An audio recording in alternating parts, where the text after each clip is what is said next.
I was a military brat, so it was kind of all I ever really knew. So taking the uniform off for me meant that it was literally taking a part of my identity away.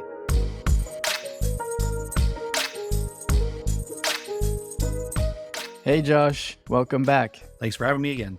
So the first question that I have for you is, what is your story of personal resilience? About 4 years ago, I retired from the United States Air Force, and I had been in the military literally my entire adult life. I joined when I was 17, and I stayed until I was 38. So I really had no concept of what life was outside of the military. I was a military brat, so it was kind of all I ever really knew. So taking the uniform off for me meant that it was literally taking a part of my identity away. It was giving me the opportunity to build a new identity based off of things that were not my service, my position, my rank. Basically forced me to start over and figure out who I really was. Not to mention the just overall culture shock between going from a very, very hierarchical organization to moving into corporate world where things are very more nebulous. You have lots of dotted line types of authority chains where you have 12 bosses that all you report to for different things, and you have a whole group of people that are your peers or your subordinates. So it was really a hard change for me to kind of just